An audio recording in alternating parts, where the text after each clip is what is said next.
Good morning. Sound check. Yep, Tom, we're good. Thank you. Thank you.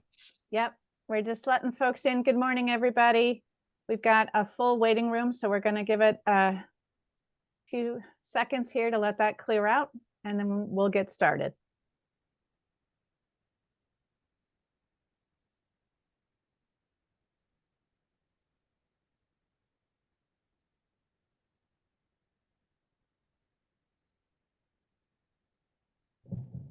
Hey, Kathy, it's Keegan. Can you hear me okay? You're a little tunnel. All right. Well, anyhow, more importantly, I'm not actually seeing the slides I thought I put in our meeting materials. I uploaded them a few hours ago. Yep, we got them. They're coming in. There we go. Okay, weird. I put a PDF in there and I'm not seeing it. So Yeah, for presentation mode, we prefer to use it in the PowerPoint. Okay.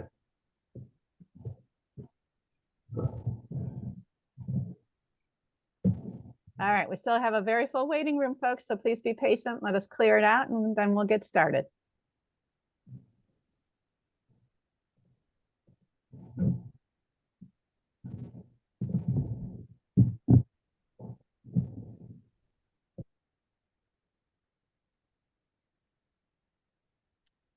Okay, I think we're clear. All right, well, why don't we go ahead and get started? Good morning, everybody. Thank you for joining us. Welcome to our stakeholder meeting for the Colorado Electric Transmission Authority Capacity Expansion Study.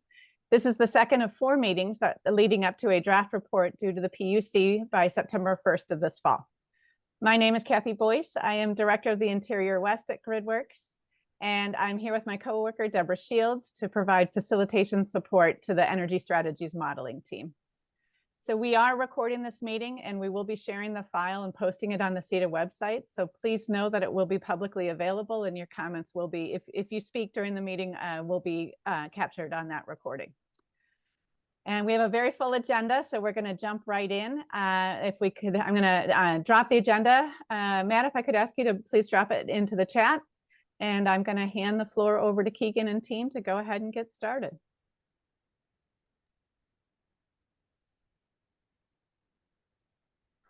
Hang on here. Can you hear me still, Kathy? Yes, that's great. Thank you. Okay. I'm just getting tons of notifications here. So, all right, there. I can see now. Okay, so this is the first handful of slides are similar or really repurposed slides from the last time that we met with this group several weeks ago, just giving background on the study. So I'm not going to walk through them again. And one of the things I'll mention is that if you're interested in that prior presentation and discussion, I think there's a recording on the CETA website. Kathy says yes, and then also I think the prior slides are posted, so there's plenty of content summarizing that prior work. So shifting a little bit more today, what we're trying to do today is that we're going to be reviewing some preliminary or draft results from our kind of 10-year check-in assessment. The focus of this study is definitely on a longer term planning horizon, but to get there, we kind of need to look at the system as we move forward in time. Hence, we do have this 10-year analysis, which Tom Green will present momentarily. Then we also have a draft 20-year reference case capacity expansion plan that we've developed using Resolve that projects a resource plan for Colorado starting today out for 20 years. The focus of this analysis really is the resource plan that begins in 2035. And John Muse on our team led that work, and I'll be presenting those results. And then I will be discussing the feedback that we got on the scenarios and some proposals that we have for scenarios to take on through the course of this study in the next several months. And then finally, we're continuing to tick through the methodology. This is an incredibly complex effort with multifaceted models and studies and different components of transmission planning. So it's just a lot to absorb in one meeting. and really we just don't have the time to do it. So each meeting we're kind of taking on a little bit of the scope and how we're taking on the methodology. So in this meeting, I'm going to talk about the reliability and power flow deliverability analysis that we'll be doing. You'll get a preview of that for our 10-year assessment, but we have some expanded methodologies we plan to use for the 20-year. Embedded in that portion of the study, we have kind of a preview of how we're going to be considering a broad range of transmission technologies as solutions to any transmission needs and resulting gaps that we identify as a part of this. So with that, let's go to the next slide. This is again just additional background, some things to recall, about the study and what the intent is. So I'll just kind of leave this here for you to review later and skip to the final slide, which is maybe the most important slide and reminding you of the study scope. If you go to the next one, which is kind of what the study is and what it's not. So encourage you to review these, and we'll probably be referencing these themes as we come back in and answer questions. One of the important things is that we're focused on transmission expansion planning, which of course requires a resource plan, but it requires more focus on understanding the broad transmission needs of the system, and so that'll kind of become clear how we think about that later on in the study. So here's the next slide is the details of the meeting content today. So before we go any further, Kathy is going to review our schedule, briefly touch on some of the stakeholder comments we got after the last meeting, and mention this Q&A document that we're using to try to address those. And as I mentioned, Tom will be discussing the 10-year study results. We'll move into the 20-year expansion plan results, discuss the scenario proposals, and get some feedback from stakeholders at that time. We have a discussion on the methodology, and then some stakeholder questions at the end of the call. So there's just a ton of material to cover. We've basically got no hope, and I think getting people engaged for more than 2 hours. So we're squeezing a lot in here. So we appreciate your patience, and either for those areas where we have dedicated feedback, we'll definitely be taking it. We're really emphasizing scenarios on that for the verbal interaction, as I think a lot of the other feedback can be through any written comments or anything that you guys have via email or just notes if we can't get to it in the stakeholder questions at the end. So so that's the agenda. So let's just go ahead and dive in, and I'll pass it back to you, Kathy. Great, thank you, Keegan. We could go on to the next slide.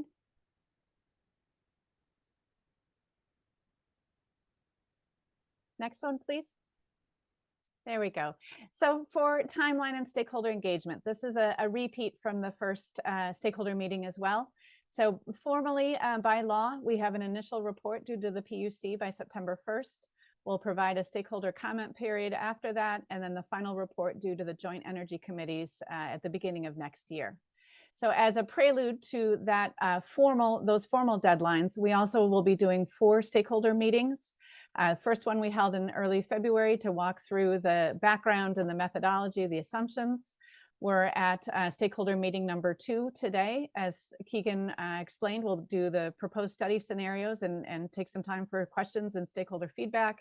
And then meeting 3 and 4 into the summer as we approach that August deliverable. And then in between the ongoing informal exchange, we welcome questions. As Keegan said, we do have a lot of ground to cover here in 2 hours. So if we're not able to get to all of your questions, by all means, I will have my email at the end here. Happy to take those questions offline if we're not able to get to them jointly today. We can go ahead and move to the next slide. And just as far as meeting norms, we shared, of course, the stakeholder engagement to really build a robust plan is absolutely essential to this work. Just for our purposes as a joint, we do have a lot of folks on the line here. So I would ask that you please mute your mic when you're not talking. We will have breaks here for questions, so save those questions to the presentations. Please, to the breaks, please raise your hand when you wish to speak, or go ahead and use the chat. We do ask if you would to turn on your camera while you're talking, just helps to orient us a bit. Please be respectful in your comments and do share your ideas, but please leave time for others. We want to make sure that we get to as many folks as we can. And as I shared earlier, we are recording. Next slide. So as Keegan referenced in stakeholder meeting number 1, we opened the floor to comments, particularly on scenario thoughts and themes that you all thought we should address. And so we received 5 sets of comments. They are posted on the CETA website. And we bucketed those into different categories, different themes that we could pull out. First and foremost was several recommendations for scenarios. So ideas of electrification and load growth, market integration, seams issues, resource siting preferences, extreme weather, extreme stress onto the transmission system. So all of those we will be addressing as Keegan and team as they get further into it. A second category was really technology improvements, whether software, hardware, system operation improvements to more efficiently use existing rights of way. So advanced transmission technologies, reconductoring, and grid enhancing technologies. There's several stakeholders reference that, asked for consideration in this study, and we will address that as we get further into the presentation. Third category, options that might delay the need for new transmission. So storage, distributed energy resources, virtual power plants. Again, technology considerations for transmission, we'll address that as we get further on as well. And then a fourth category that was quite a bit of interest, the seams issues, market integration, interstate constraints, and really a friction in the market to whether to assume a fully functioning market or not. And you'll see quite a bit about that in the proposed scenarios coming later in the presentation. And then last 2 were either clarifications on the study approach and methodology, or suggestions for new other transmission plans that should be considered in the canvassing of looking at all the transmission plans that are currently out there or have been done in the past. So that Q&A document, there is a link when we send this out for folks. I'll drop it into the chat here in just a minute for you, but that summarizes the categories of questions and some of the real specific details with answers from the team so that you can really dig into specifics. So if you are somebody who submitted comments, I encourage you to go to that Q&A document. You will see your specific question answered in there. Okay, and if we want to move on, and I'll hand it back to Keegan and team to discuss the study results for the 10-year plan. Great, thanks, Kathy. Hopefully everybody can hear me. If not, please let me know. This is Tom Green with Energy Strategies, and just wanted to talk a little bit about the 10-year assessment that we did. You know, we're looking out into a 20-year horizon, but we kicked things off with a 10-year assessment to really kind of get grounded in what things look like in the 10-year horizon. And the goal of this was to really look at the reliability in that 10-year horizon and be consistent with the transmission plans that entities have, make sure that we're modeling all of those, and also the resource plans that we've become aware of in that horizon. And so, you know, utilities normally do assessments out to a 10-year horizon. And in this case, we have a little bit different assumptions for our 10-year case.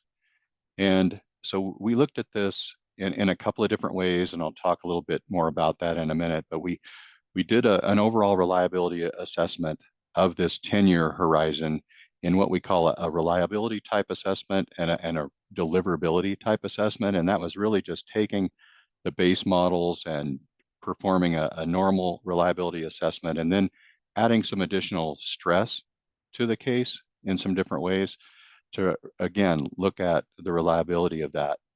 Now, on the right, there are some of the key assumptions that, you know, planners use, and, you know, those used to transmission planning will see this list as a normal process and making assumptions for looking at, you know, any type of 10-year assessment.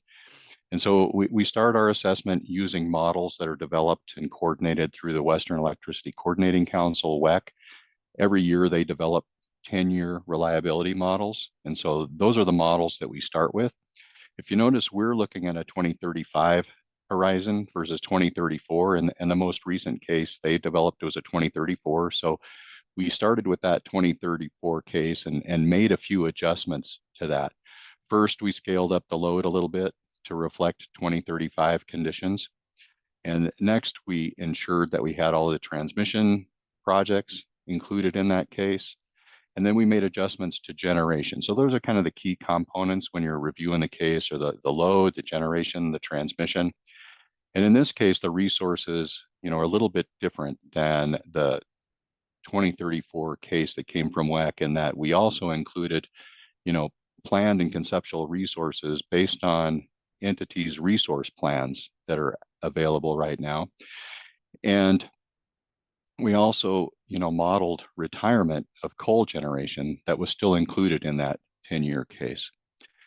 And so we take that model, we make those adjustments, and then we do what I call a normal transmission planning assessment. And it's really evaluating the reliability of the system under both steady state and what we call contingency conditions. That's looking at the performance when there are what we call N-1 or outages of elements in the system, and make sure that they meet certain performance criteria. And there are criteria and standards laid out by not only WEC, but the North American Electric Reliability Corporation. And so they kind of set forth the criteria and standards for understanding the performance. And so that just kind of gets us grounded in the methodology and approach that we used for the 10-year analysis. If you move on to the next slide, we'll start to talk more about some of the changes that we made to the case. And, I talked about load, and, we made some adjustments to the load, but here's the generation piece, and where we really started to make a few adjustments for the resources in the model.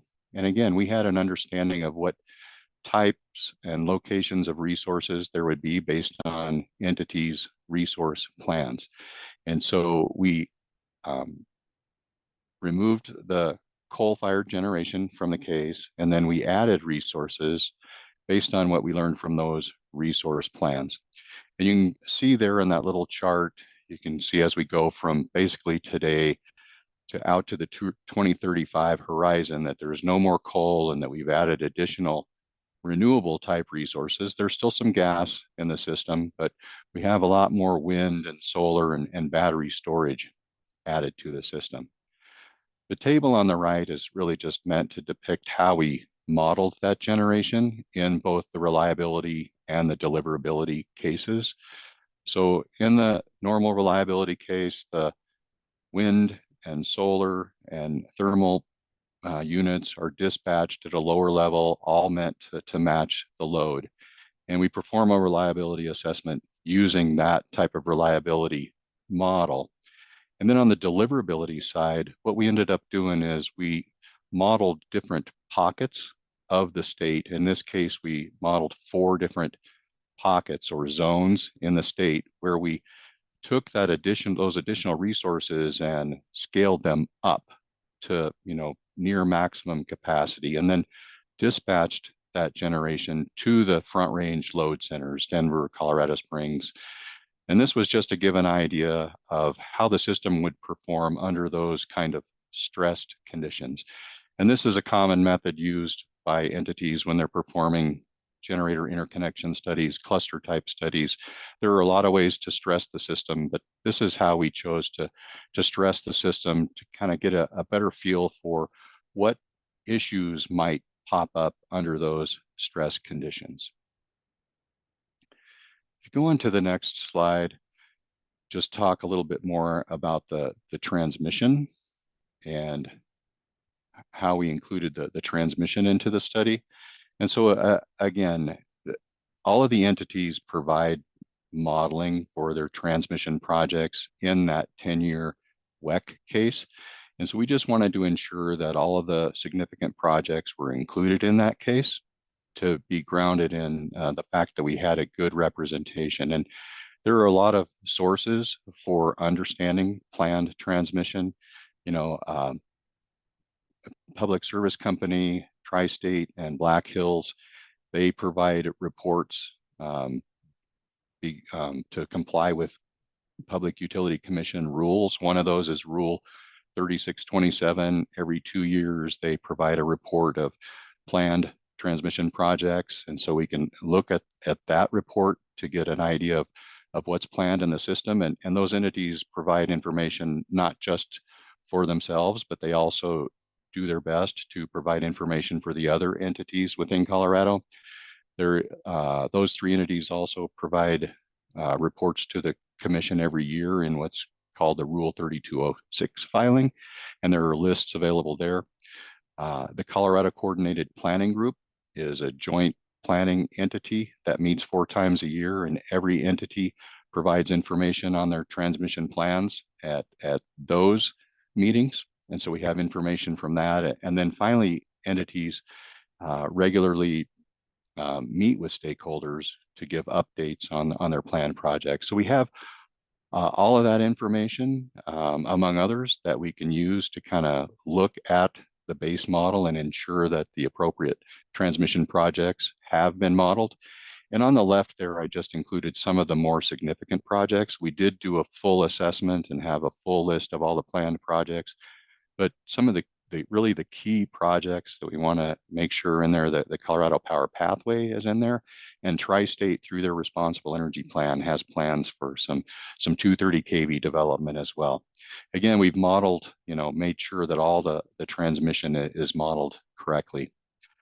On the right, you may have seen through emails from Maury a request for information on conceptual projects. And so this is looking forward past that 10-year horizon, having some projects in our toolbox once we start to see issues on the system that we might be able to draw upon to help guide the transmission recommendations in the 20-year horizon. And so this is just a handful of projects. This is not a complete list. We're still gathering information. I think the deadline for gathering that information was today. And so these are just a few that we wrote down. The San Luis Valley is a known issue. So there's been some talk about potential projects there. The CPP segment that goes really from that Lamar area down south is considered more of a conceptual project, but that's one that we might rely on in the future. And then some others that have come in from the RFI that we might consider going forward in the future. So again, this is not a comprehensive list, but just a list that we've started to put together to show that, to button up the load generation and transmission piece in our models. And again, this will, also set kind of a standard for as we move forward into doing the 20-year assessment. The methodologies will be similar, but a little bit different. And then the modeling will be an expansion of our 10-year models. So just to give you an idea of the kind of the bottom line of our assessment, if you go on to the next slide, we talked about both a reliability study and then a deliverability study. And the map on the left there gives an idea of the planned and conceptual type resources that have been put out there through the various entities' resource plans.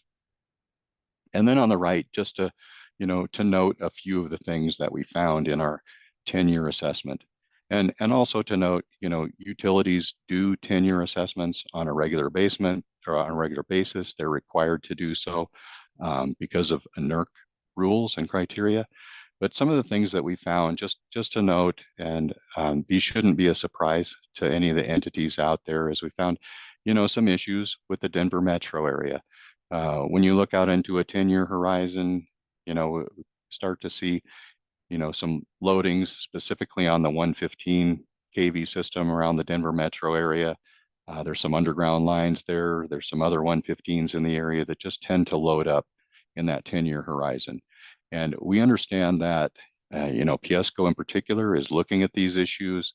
They've also been, initiated a study just based on their most recent preferred portfolio that's come out. So I know that, they're addressing these issues. And also, the intent of our study is not to really address these load center type issues, but to uncover larger scale transmission projects to be able to deliver resources to load and also look at intrastate type deliverability. We found some issues in the Colorado Springs and Pueblo areas. Colorado Springs, unfortunately, is an electrical system that's in parallel to some high voltage transmission that runs between Pueblo and Denver. And so their system tends to get loaded sometimes as those paths really start to load up. And so we saw some some issues around their lower voltage systems there as well. And then finally, the San Luis Valley, of course, that's a known issue. It's a radial system there in south central Colorado, and it's not surprising that we saw a few issues there in our reliability analysis. Finally, in the next slide, just talking about the deliverability, and here I try to give a better picture of the pockets that we looked at. And again, these are pockets similar to what like the entities do when they're doing cluster type studies for generator interconnections. And so what we broke these up into was a Western Colorado, Northeast Colorado, Southeast Colorado, and San Luis Valley area for our deliverability analysis. And as we move forward into the 20-year, just to give a preview, these pockets will change because we're going to be looking at additional resources on top of these. But just in the time we had, we looked at these 4 pockets or zones of deliverability. And again, what we did is we took the resources in those pockets and increased them to higher levels near maximum and scheduled those to the Front Range load centers. So we did those individually to try to get an idea of how the system might perform under those stressed kind of conditions. So again, some of the results are really not that surprising. On the western slope of Colorado, there weren't that many resources added, and we also retired generation at Craig and Hayden. And so there really weren't any significant issues on the Western Colorado assessment. Now, as we move forward into the 20-year, we do expect to add more resources there, and we'll start to see some issues pop up. San Luis Valley, again, if you increase generation down there, we're going to see those normal type of issues. And as we move into the 20-year assessment, we'll be looking at, the right size and appropriate type transmission development that will help alleviate those issues that we see in the valley. On the northeast section of Colorado, out in northeast Colorado, there's a lot of potential for wind development. And so as we increased the generation in that area, we started to see some issues just to the north of the Denver metro area around Fort St. Vrain, Keensburg, Green Valley, to give a few examples. And, not surprisingly, as you start to schedule all that generation from the northeast area, you start to see some loading issues pop up. Again, didn't come up with solutions to those issues in the 10-year assessment, but just something to look forward to in the 20-year. Southeast Colorado, similar, you add generation down there, and what you start to see is more issues around the Colorado Springs area and some of the transmission to the west of Pueblo. There's some weaker transmission systems around there. So we did start to see more overloads on the Colorado Springs system, some of the Black Hills system to the west of Pueblo. And again, as we start to look at, moving forward into the 20-year, we'll be looking at that and monitoring those conditions as well. So again, overall, the system performed pretty well, and these issues are not surprising. Really kind of goes to show that utilities do a good job of planning in that 10-year horizon and having projects that will accommodate them. Load center issues, we know individual entities are addressing those kind of on a separate track.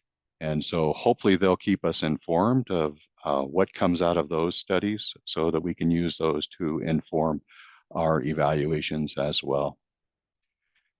So I know that was a lot of information, but really just to kind of give you a flavor for the type of assessments that we'll be doing later on in the 20-year, but also to give you some good information on, what the 10-year horizon looks like with the additional resources. I think with that, Tom, go ahead. I'll note, for some reason we're having just when we work with a bunch of teams and people sharing documents, we did have the lines of concern here kind of highlighted. That's what the highlights on the right are for. It's not showing up right now, so we realized this slide kind of doesn't serve the purpose. We actually had intended it to identify the areas, so Tom did a good job describing them verbally, but the map that I'm looking at shows those lines and areas highlighted so you can actually see where they are. So we realized that, and that'll be fixed in the version that we post online. So it's kind of it's just much more useful when you can see which lines we're actually talking about. But most of these are known areas, so it shouldn't be a surprise.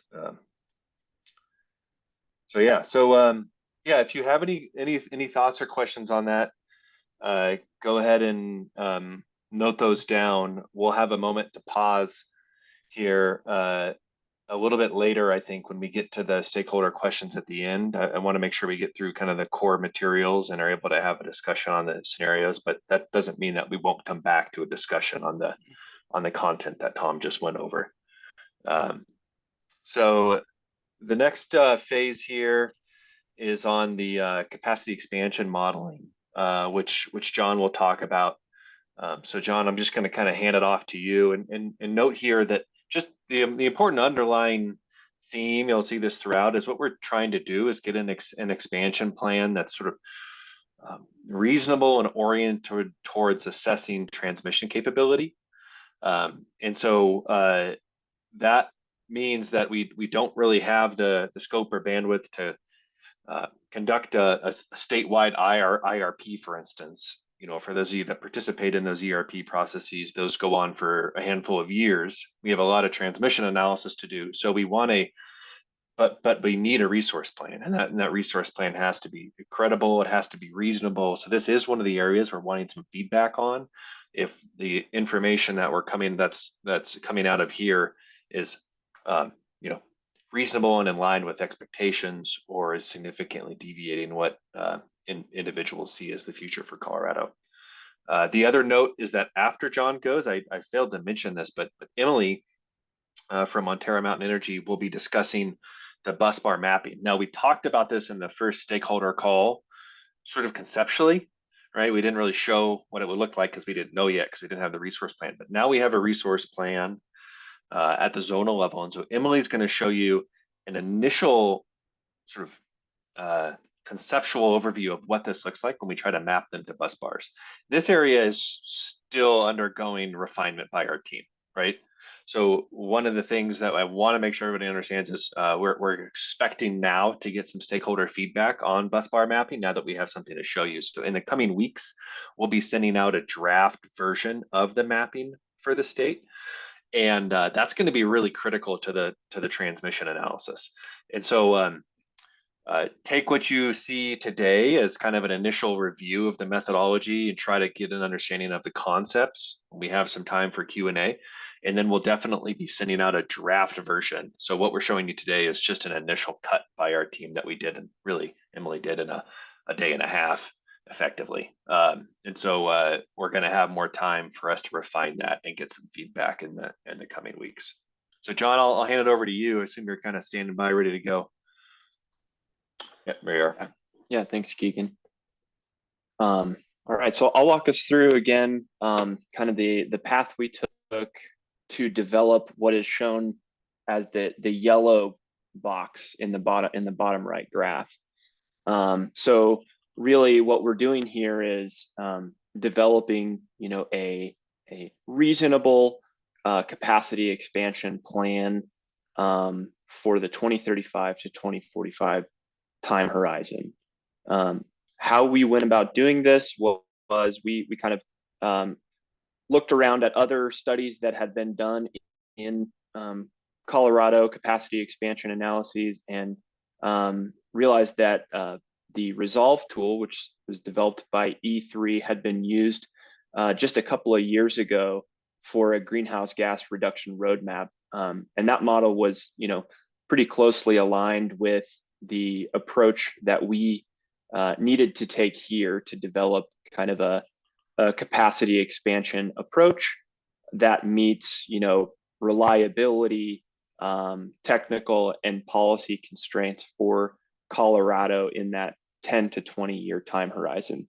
So what we're doing in this is developing, you know, letting the model run. So it uses linear programming, and it identifies kind of an optimal long-term generation investment portfolio for the electric system. And again, that's subject to a number of different constraints that we feed into the model, you know, some of which we kind of left the same or left at the same values as was used in the 2021 GHG roadmap tool, but others we kind of validated and in some cases actually updated as well.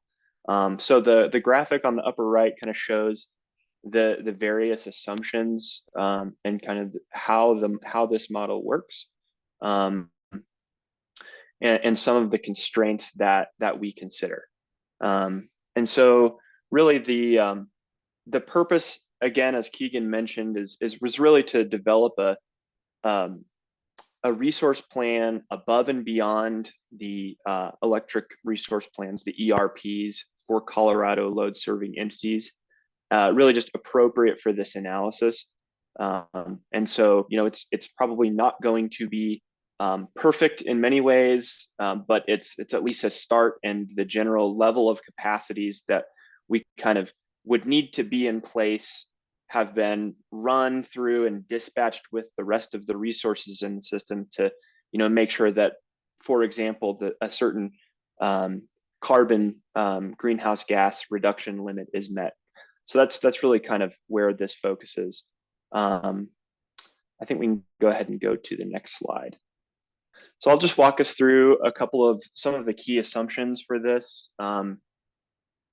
So the study horizon, we modeled starting in 2025, so basically today, through 2040, actually that should be 2045, in 5-year increments.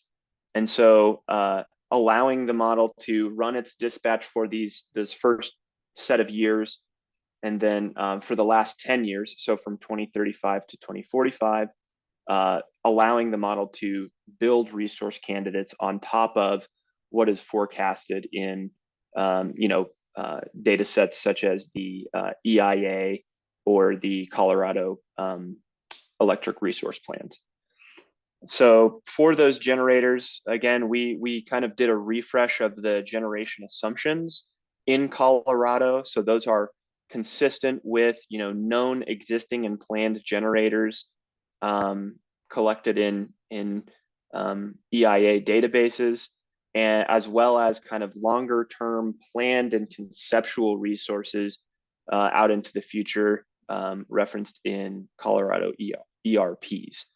The generators that the model can choose from, you know, there's a long list of resources that you'll see further down, and so those had to be populated with capital expansion and fixed O&M costs. So we did a refresh of those values from the 2023 NREL ATB database, consistent with those numbers for resources, you know, in this area of the country, so in Colorado.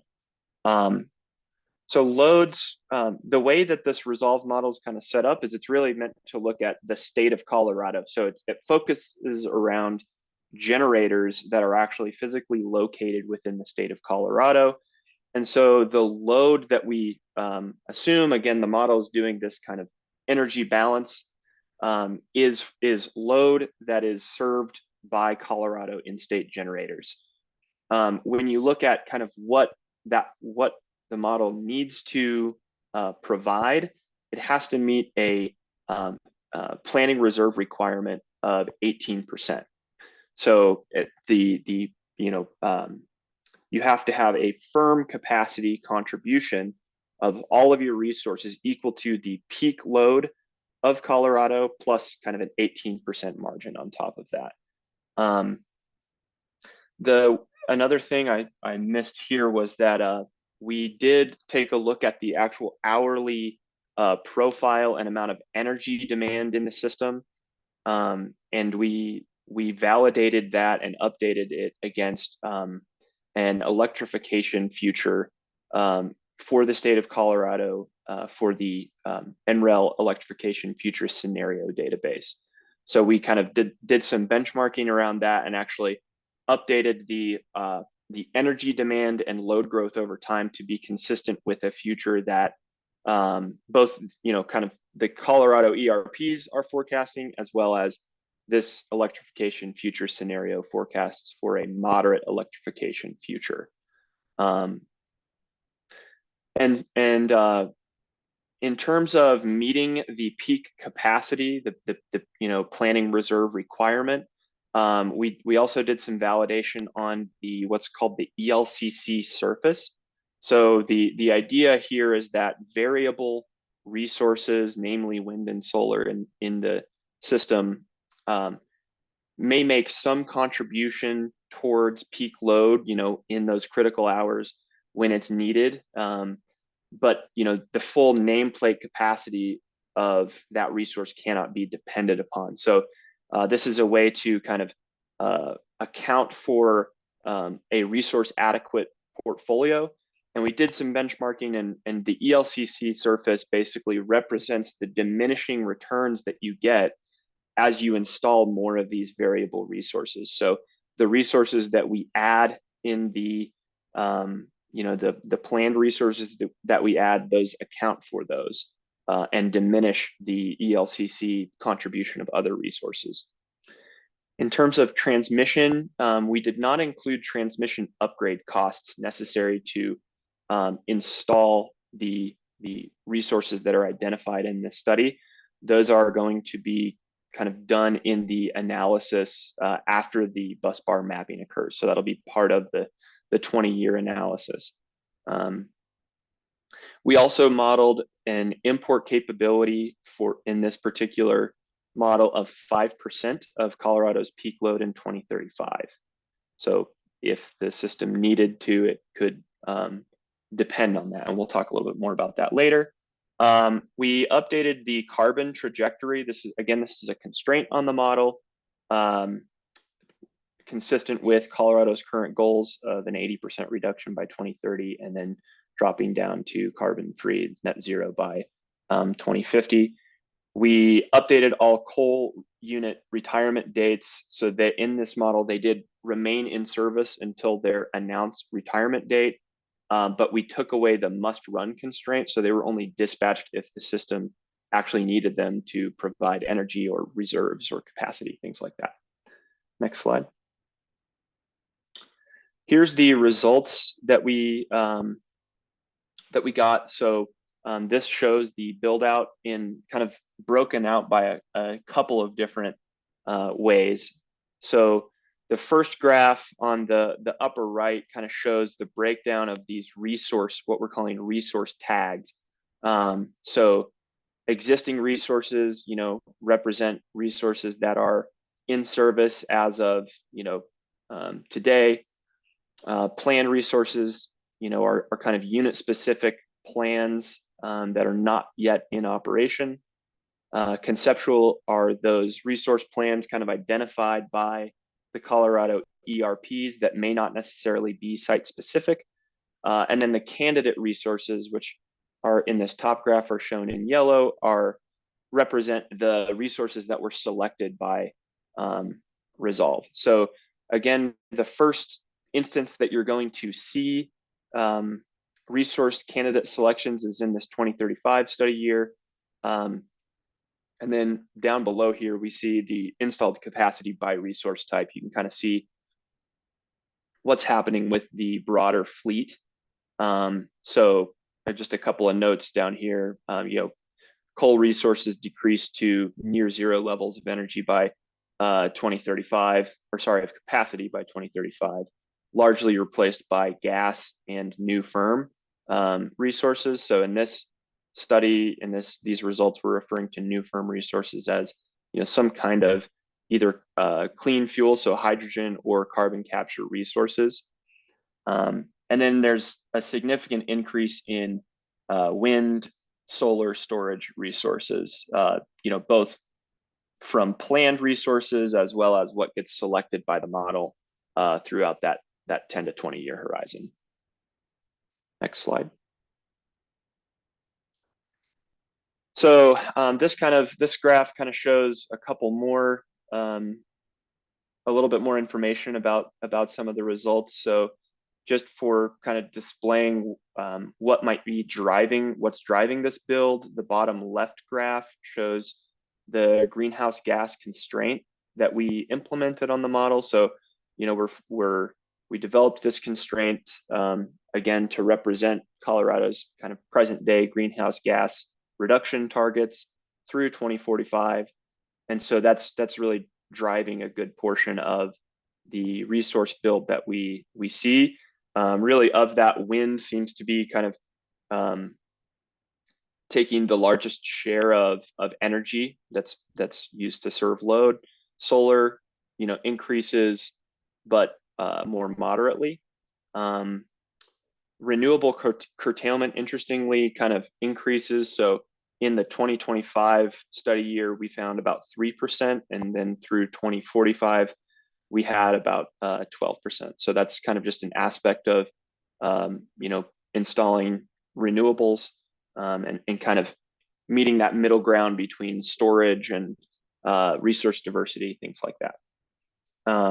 The firm resources kind of phase out the existing ones. So, much of the coal, as Tom mentioned, kind of phases out, and the model adopts, clean fuels and practices over the study horizon to meet carbon constraints. And then the imports that I mentioned earlier, they were made available to the model, but they were not utilized. So the model is kind of, since it's trying to meet this planning reserve margin for the state of Colorado, it's better for it to utilize in-state resources as opposed to out-of-state. So it kind of puts in-state, it's prioritizing using in-state resources. Next slide, please. So this, these couple of graphics show where resources are getting built and kind of the breakdown of what they are. So again, the expansion that the model is selecting from the 2035 to 2045 horizon is mostly made up, of wind, new firm resources, and solar and battery. So for the wind and solar resources that we included in the model, we had kind of location, we represented different locations in the model.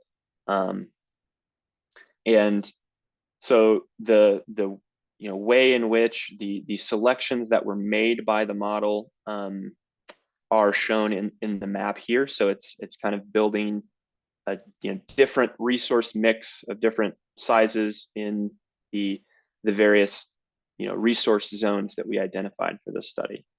I think that's pretty much it in terms of the resolve build out.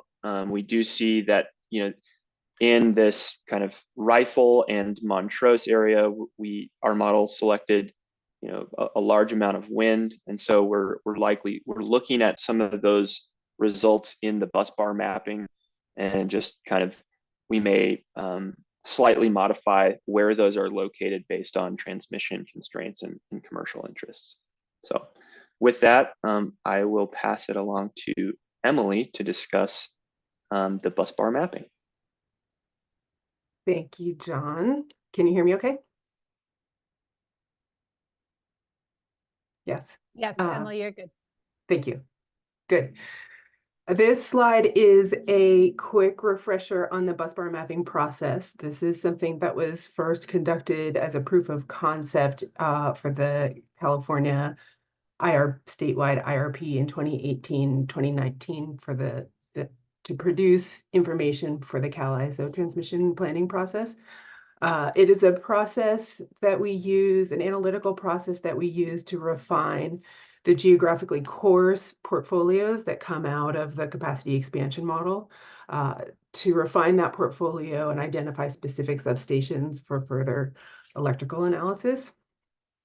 Now, a couple of constraints on this analytical process. The mapping really focuses on utility scale generation and storage resources, and it really focuses on the high voltage electrical system. So there are additional resources that stakeholders often ask to be included in this analysis, but there are sort of limitations for computational intensity reasons on what we can do. We are also focusing specifically on generic future resources identified as part of the portfolio mix. So we're not including in this analysis resources that are already in the baseline or that are already planned and under contract. The table on the left here shows an illustrative example of what a Resolve portfolio might look like, with a certain number of megawatts of each type of resource, very, very high level generic resource types. We have wind resources broken out by zones, solar resources, and other resource types. So really, the output from Resolve can tell us how many megawatts of solar we want in zone 1 versus zone 2 versus zone 3 in 2045. But then we need busbar mapping to go through. It looks like there's some drawing happening on the screen. I'll keep moving. We need the mapping process to translate those zonal amounts into substation specific allocations. We'll go to the next slide, please. So these are the screening criteria that we use in the busbar mapping process. The first several columns of this table are the resources that were selected by Resolve, generic future resources with megawatt amounts identified per zone. This represents the cost, the least cost optimized portfolio to meet the greenhouse gas emissions reduction target in 2045. Then in the next columns with yellow data bars representing the numbers, we have the busbar mapping criteria. So we start with market factors, identifying the commercial interest. That is information coming from the Lawrence Berkeley National Lab queued up study released in 2023. That gives us an indication of the point of interconnection that's been identified for proposed projects in the interconnection queues.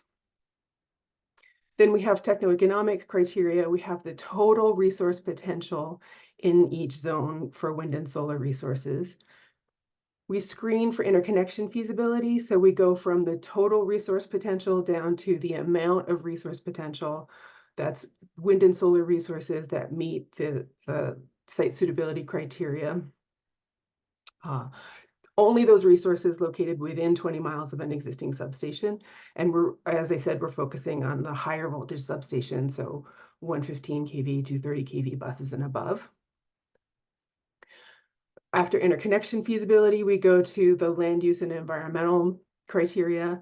So we're looking at resources that are not located in areas of high conservation value, essentially avoiding impacts to lands like wetlands, endangered species habitat, or other types of protected areas that have been identified as a conservation priority.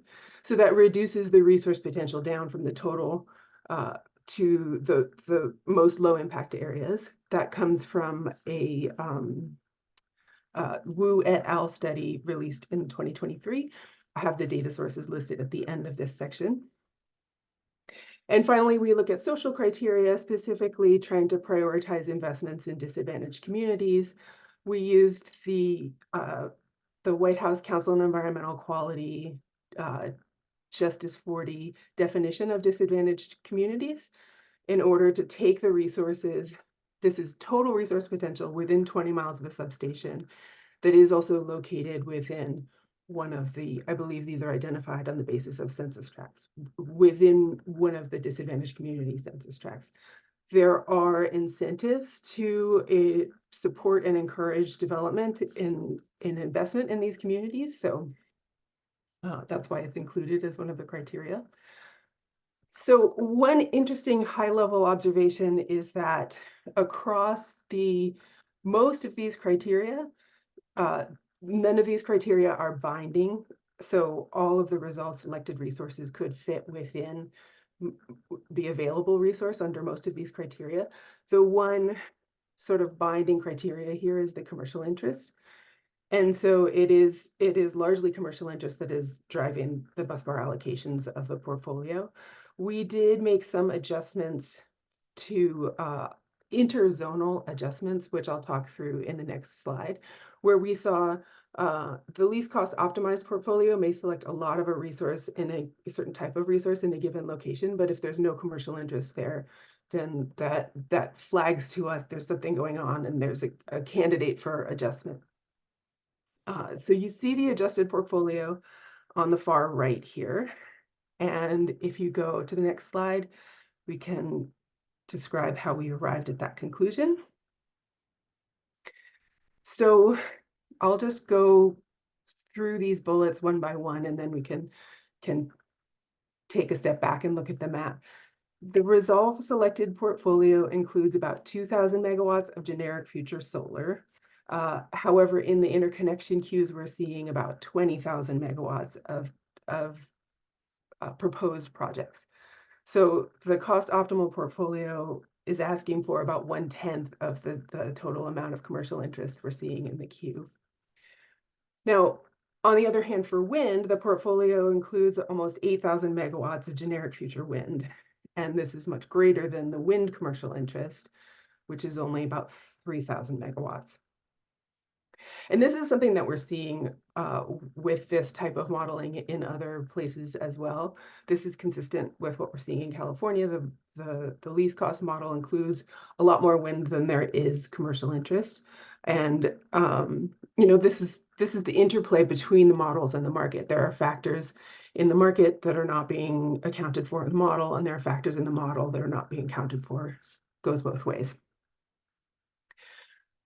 So generally, the portfolio is in alignment with the land use, environmental, and social criteria for almost all zones.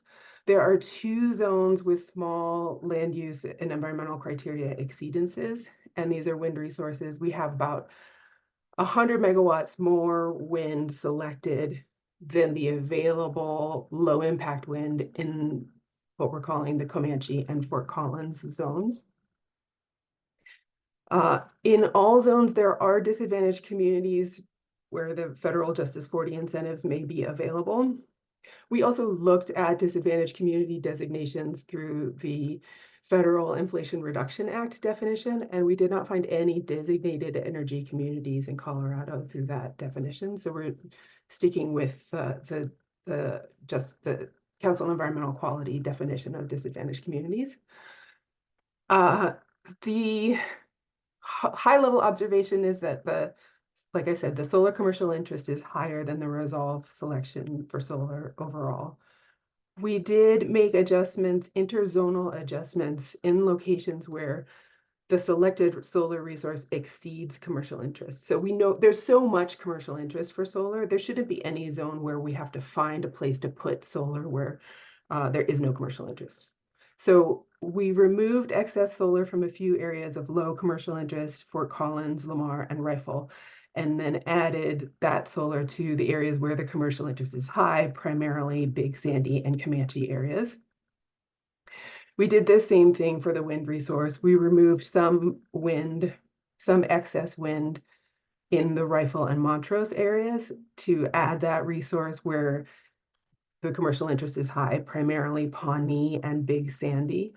Currently, the interzonal adjustments that we made were pretty modest. Seems likely in future iterations, we will take that a little bit further. And then the map on the right just is an illustration of all of the criteria that we used. We understand it's a lot of information and it's pretty cluttered, but generally what you're seeing in red and blue, the colored different shaded areas of red and blue are the total wind and solar resource. Then we have a flat orange, that's the low environmental implication solar. The flat blue is the low environmental implication wind. The squares are the point of interconnection for the commercial interest as we understand it with current information. The gray polygons are the disadvantaged communities. And you can see that the zones are labeled. They are sort of a refinement and expansion of the original SB 100 zones. Let's go to the next slide. So once we have the interzonal adjustments set, we go through zone by zone and identify the substations that are sort of the best candidates for busbar mapping. We use the commercial interest primarily as a guide. We also look at the available total resource potential, then the low environmental implication resource and the disadvantaged community resource. And you can see some example numbers for the substations of high commercial interest in the Big Sandy zone here. We go through the substation identification process in order to get a tractable list. I think we have more than 500 substations total to work with, but for this analytical process, we want to narrow it down to 20 or so. So let's go to the next slide. This is an example where we're identifying the substations we want to work with in the Montrose zone. This is an area where the resolve model is selecting a high amount of generic future wind resource. And we don't have a lot of commercial interest in this area, so we need to use the other criteria in order to select the substations that we want to work with. You can see that we've got 4 substations identified here. This is very much a work in progress, which we will iterate. And when we send out the final slides for this phase of work, these will probably change. This at least gives you a framework to get the conversation started. Next slide. So here you can see we've identified about 20 substations. We have wind and solar resource allocations to each.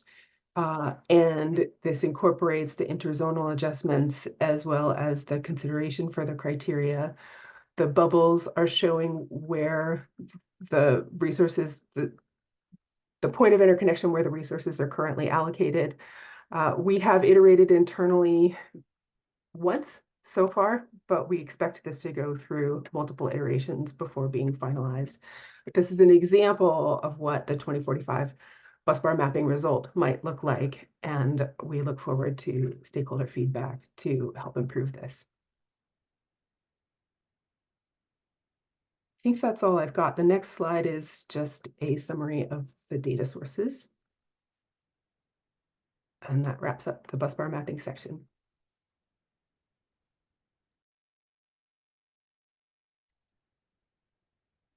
Thanks, Emily. Well done. Yeah, so as I mentioned, I think at the beginning of the call, we'll be sending out effectively what amounts to a proposal. So we've got some work revising what Emily's put together there.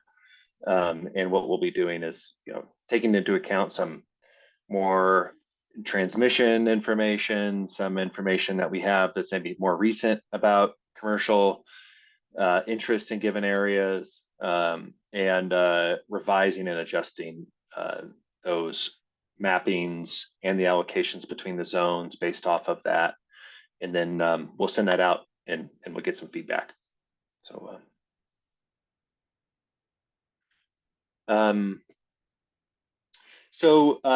the next section here, and then we'll kind of pause for some feedback on this, is on the scenarios. So in the first call, we talked about the role that scenarios would play. So the goal of these is we're setting up the study around a reference case. So that's kind of our status quo or baseline trajectory. It's going to be fairly useful for assessing transmission needs. We're already seeing some of those needs show up in the 10-year. We expect many more of those to show up in the 20-year. But in addition to that, we've conceptualized in the scope that we'll look at 3 alternative scenarios that would maybe either reinforce some of those needs, or it would maybe identify different needs. And so we ask that stakeholders submit some of their preferred scenarios to us after that initial meeting. In that meeting, we proposed some ideas, but this was really going to be a stakeholder-driven decision, I guess. And so what we wanted was different but plausible futures or grid conditions that we can use to assess and stress the transmission system. So we did get some really good stakeholder feedback, fortunately, here.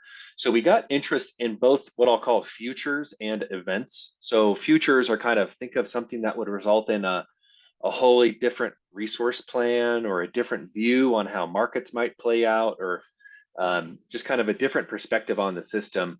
And then we would also have events, which is kind of not so much about how the mix is different or how resources are looking in different spots, but are there more abnormal operating conditions, i.e., big weather driven events that we might want to look at and how it could impact the need for transmission. So with that, that feedback came through loud and clear. So what we did is we proposed both of those. You'll see that on the next slide. We also got interest in considering. Sorry, go back. What we also got was interest in looking at scenarios that capture alternatives that are kind of different than the typical transmission planning scenarios. So that sort of falls into a similar bucket. So overall, we heard feedback on, like I said, extreme weather, different market scenarios, different levels of energy autonomy. Wanted us to consider some advanced transmission technologies, which we already were. So I'm going to actually talk about how we're going to do that later. And then also a focus was on unplanned load growth, which would be kind of, data center, other manufacturing that could develop in Colorado. So what we're showing on the next slide is very heavily based off of the stakeholder feedback that we got. Let's go to the next slide.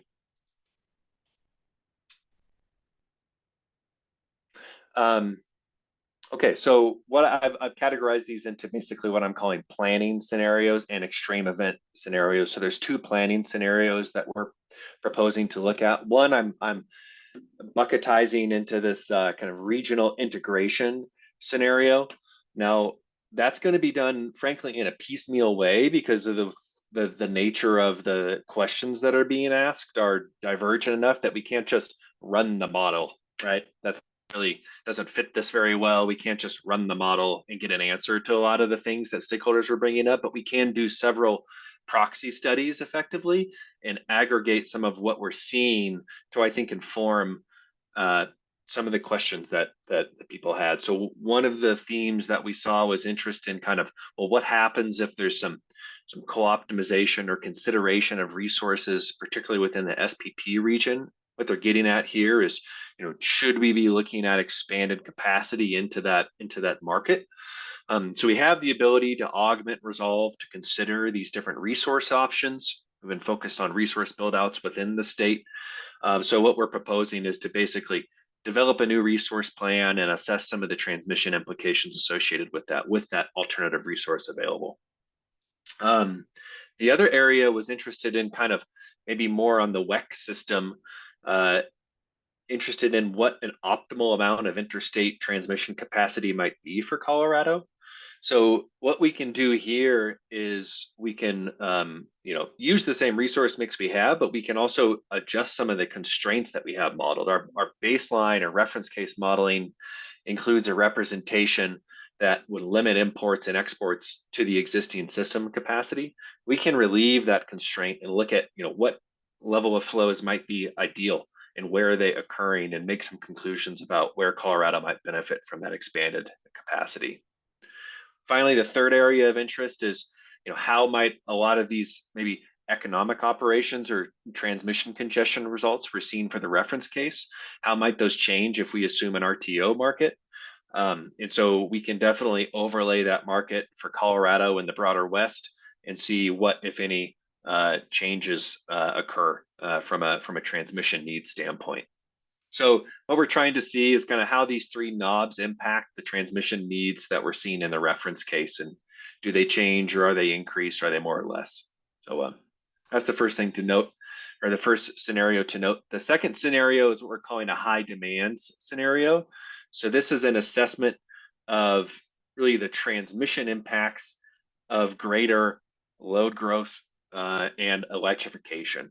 So we've got ability to represent and model increased point loads. So these are kind of new data centers, hydrogen production. We'll develop and propose a methodology to reflect this, as well as electrification. We have the NREL electrification futures, which we've reflected a moderate profile for, so we can increase those and ramp up our electrification forecast.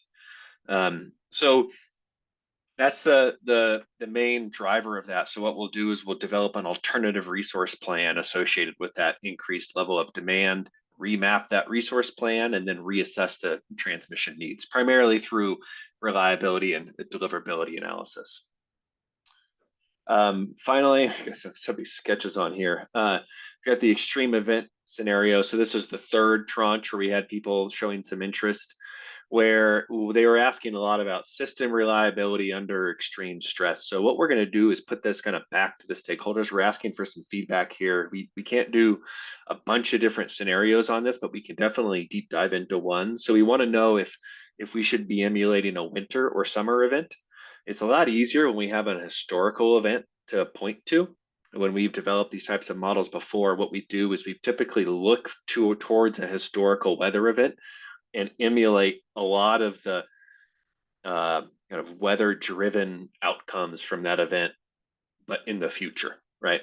So if that event caused us an abnormal spike in load that was different than what was expected historically, well, we'll apply that same abnormal spike out in time, right?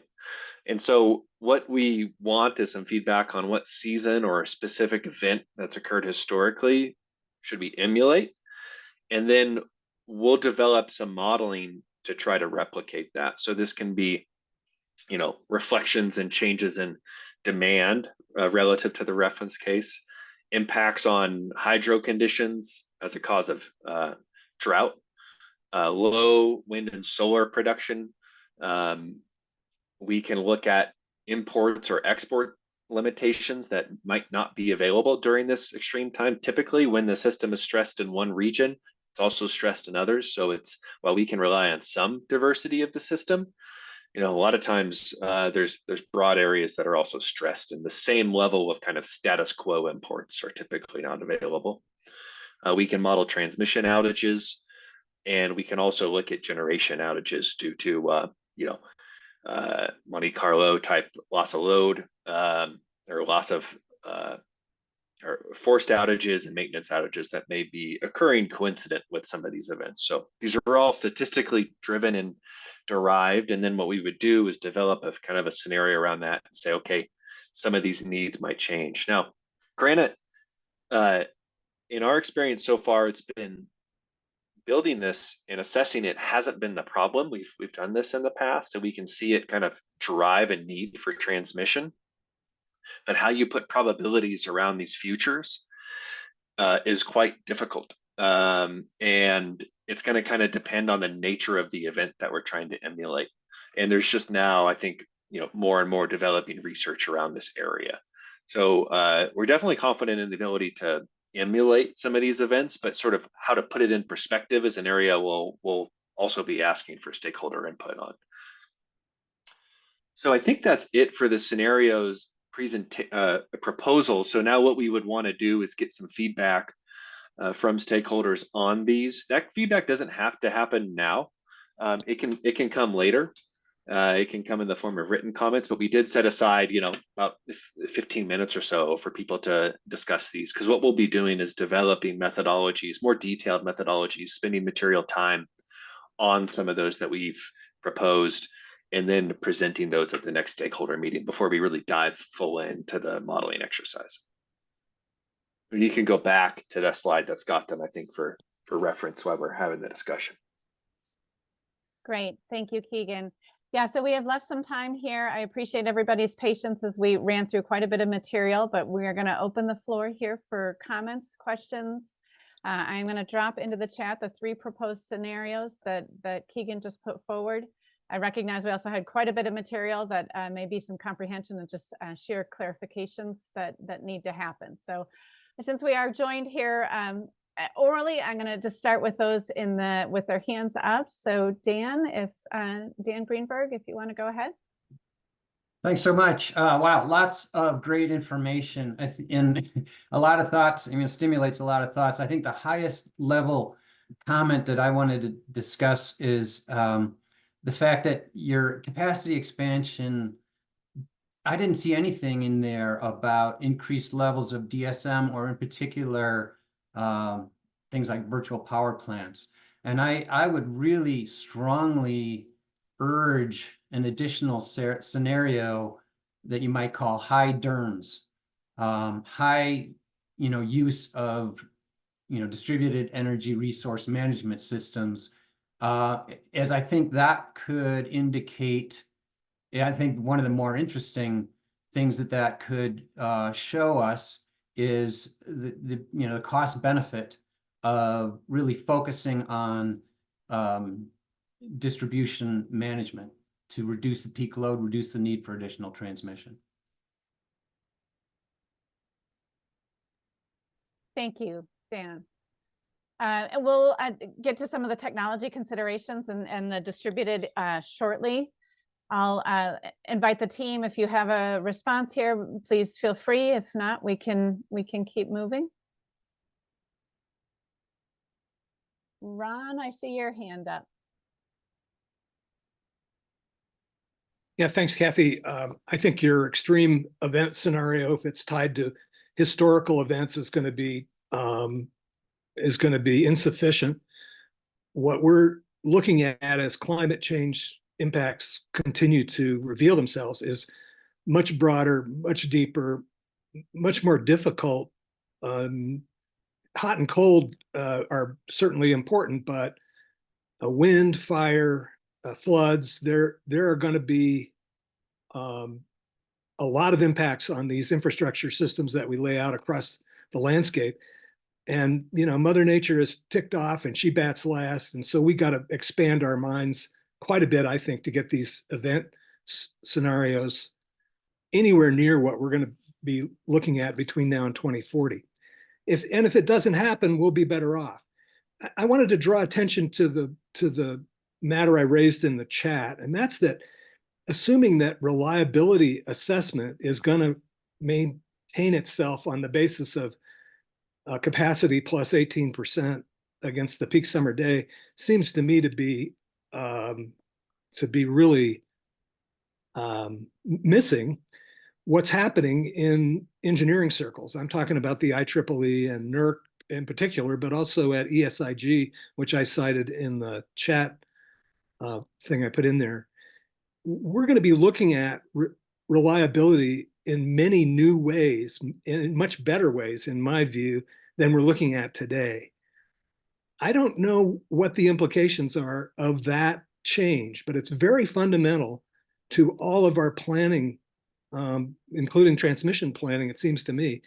If we don't anticipate a much more diverse outcome from our reliability planning, I think where all this heads is essentially where we're heading in state policy in Colorado anyway, which is more diversity to manage risk. But if we assume that capacity is going to be this, and loss of load expectation on a 1 day in 10 basis is going to be the only way we look at reliability between now and 2040, it seems to me to be a pretty blinding assumption. So I'll just stop there. Thanks.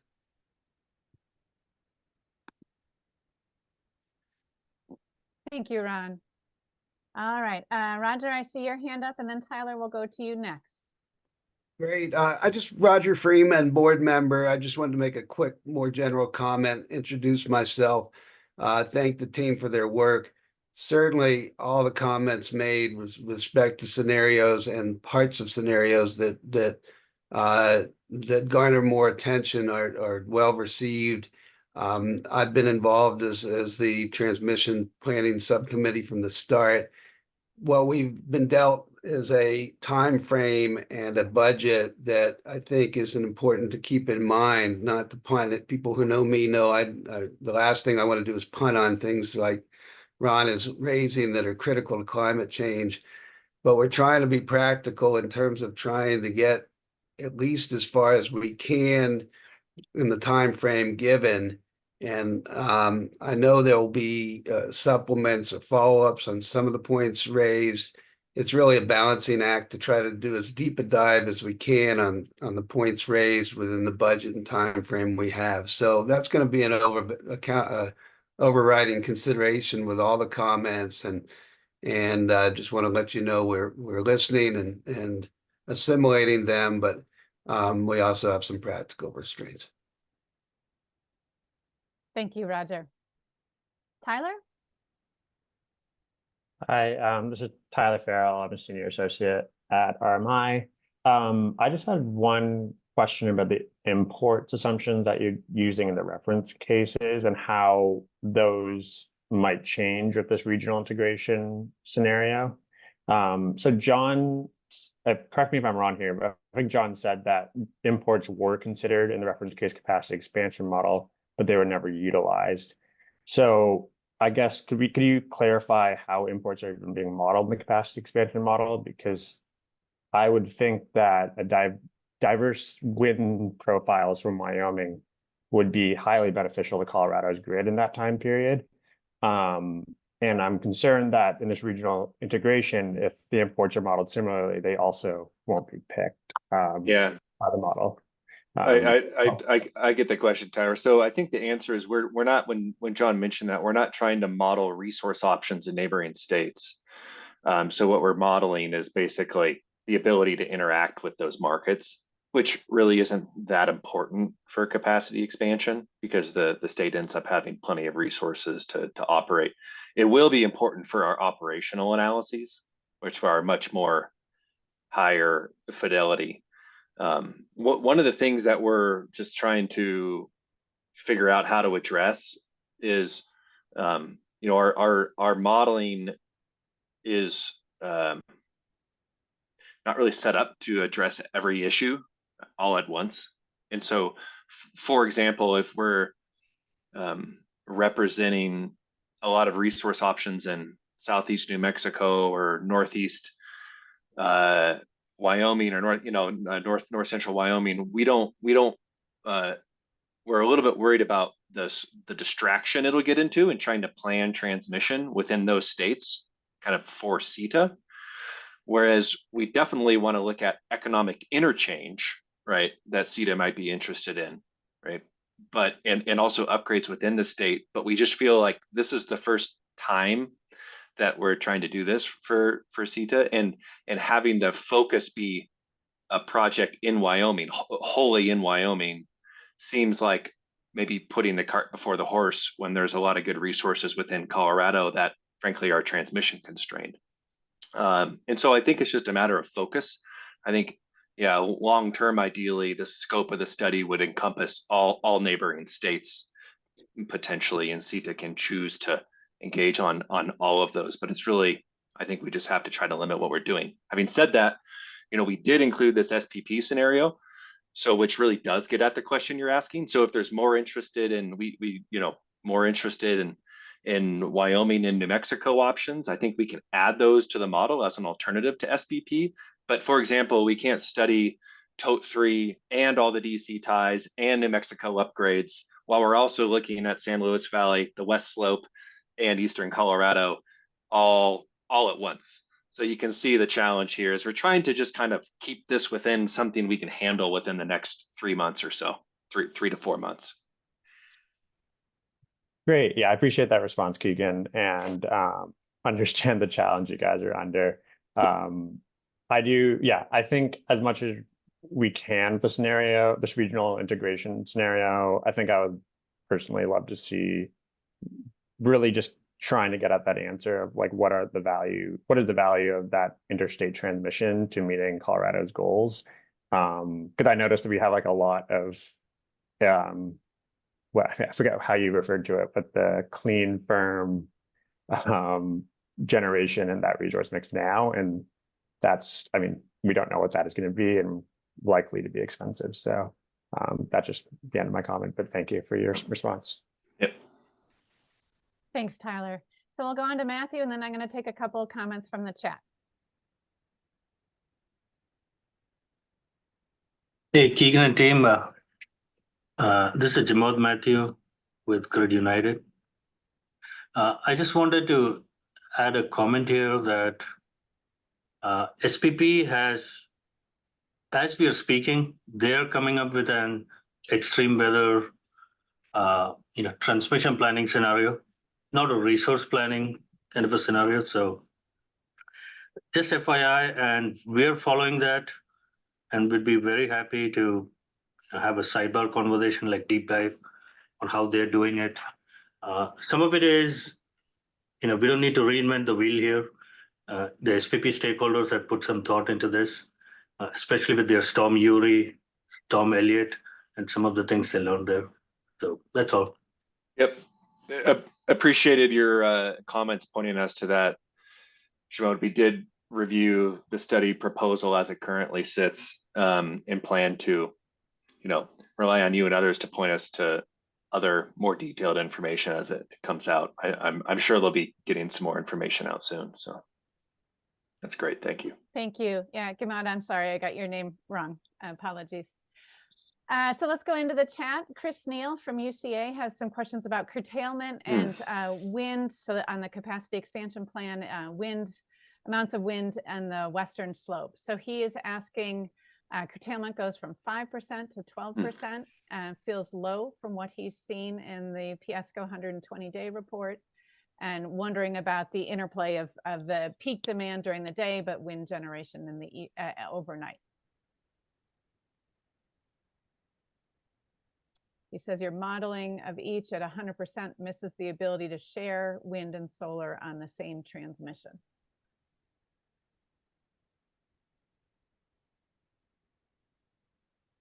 Looks like several folks are agreeing. So I invite you to come off mute and share your thoughts here if you feel like the expansion plan for wind is too heavy in the western slope. Yeah, so that should have been in the comments in the deck. I hope it was.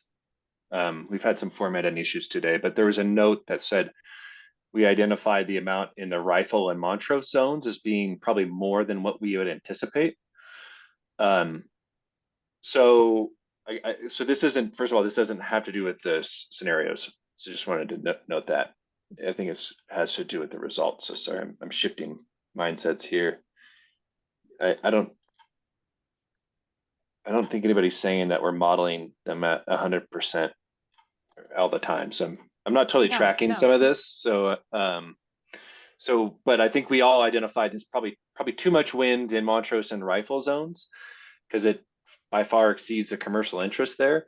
However, I think what the model is asking is for, different wind profiles and different wind regimes, really in large part to the point that Tyler was making. It's going to Montrose and Rifle to get those. We probably think that's a little bit too much. Having said that, we definitely want some stakeholder input on what the right amount would be. So yep, agreed. And that's why we put that note in the deck. Thank you. I think one of the things we didn't want to do is predetermine the outcome, since there's no commercial interest on the west slope because there's no transmission. So here we are doing a transmission planning study. So do we just decide that there's no transmission to be planned there? That's kind of what we want stakeholders input on. So that's why we didn't make that decision yet. Great, thank you. Harold, thank you for your patience. I know you dropped this in very early and have repeated now. I'm going to take about 2 more questions and then we'll go back to the presentation. Harold is asking about NREL's REEDS model and why Resolve was chosen rather than REEDS. Yeah, so REEDS is another capacity expansion model. Plexos is a capacity expansion model. We license that. The main reason that we chose Resolve for this study is that it's got high levels of modifiability with regards to constraints and inputs, and we didn't know what we would need as we got into modeling just a single state, with how many resource zones we would try to be capturing and what potential types of transmission constraints we would want to model. So that was the biggest reason, I think, was that the Resolve is sort of highly customizable. And we kind of felt that REEDS is while an excellent, national model, we weren't really sure about the application because we don't have experience with it within a single state. Got some good feedback here. Okay, yeah, and I'll go back to the chat here. Al Sudani. High wind is associated with wildfire risk, but not always the majority of the time. So he's asking for specific contingency considerations. Always credible multiple contingencies and conditionally credible multiple contingencies. Could we use those to look at such situations? Okay, so I think he's implying that, you could have 2 things be correlated, I'll just call them severe contingencies and wildfire, and that's what we definitely want feedback on that. So I think to Ron's point, I think there is this overarching concern, right, about the combination of some of these factors. we've kind of struggled with is how do we arrive at a scenario that's based on something other than just us you know, drawing a circle around an area and saying all these lines are out because of a wildfire and these ones are out because of wind. We can do something like that, but is that a credible study? And so what we want is kind of feedback on, you know, how can this be done systematically? Can it be done in a data-driven way, or is it, you know, Colorado stakeholders just need to think up of a worst case scenario they think that could actually happen based off their experience. So we'd be open to any of those, and this is a good piece of feedback there. Great, thank you.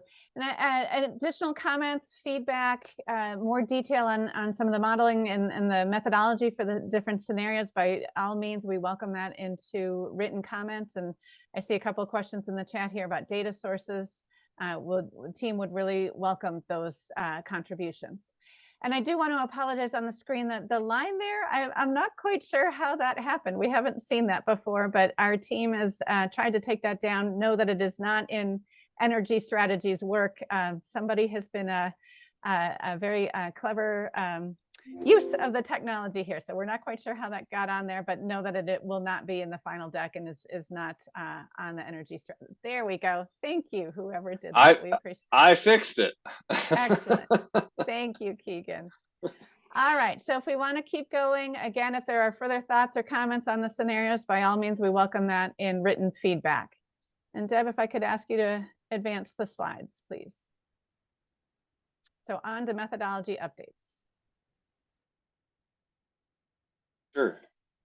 Yeah, I just want to go up and make sure we didn't miss anybody earlier. Really quick, Kathy. I think you got everybody, but let's see here.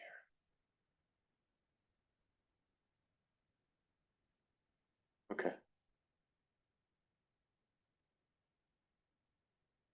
All right. No, I think we got it all.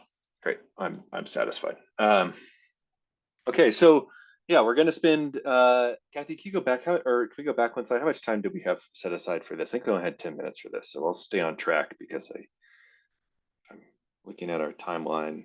Well, we actually have a little bit extra time if we're right on schedule. Yeah, if I'm accounting for properly. So yeah, next slide. So we've got fairly complex workflow here using, you know, at least 3 models, definitely inputs from many others, lots of low probability models, stochastic planning models, all that kind of feeds into this. So one of the things that we got stakeholder comment on that we were planning to talk on today was how are we doing this reliability analysis? Tom talked about it briefly, you know, the kind of 10-year check-in analysis. How are we doing on our path to 20 years? And are there things we want to keep track of? That's kind of the way I think of that analysis. This is going to be maybe a deeper dive in how we're proposing to do the reliability assessment in the 20-year horizon. So go to the next slide.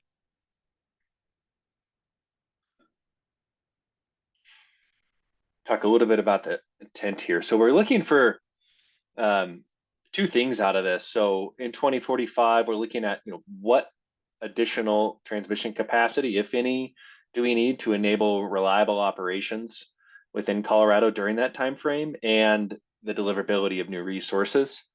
So for the most part, this is going to consist of steady state power flow contingency analysis, where we're monitoring and evaluating the thermal loading on line and voltage stability on the lines within the state. So that's kind of the general technical scope.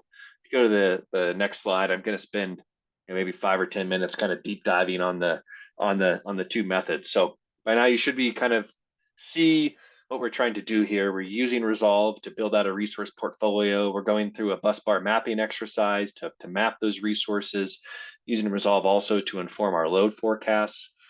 And then we've also got a strong perspective on what transmission we can count on in the 10-year horizon. We don't really plan to include anything beyond that in the 20-year, other than maybe some local issues, i.e. those in the Denver metro areas that we understand are being planned for. So that kind of leaves us with our starting point. So what do we do with that case? We want to test for broad transmission reliability within the state, as well as the potential for deliverability constraints.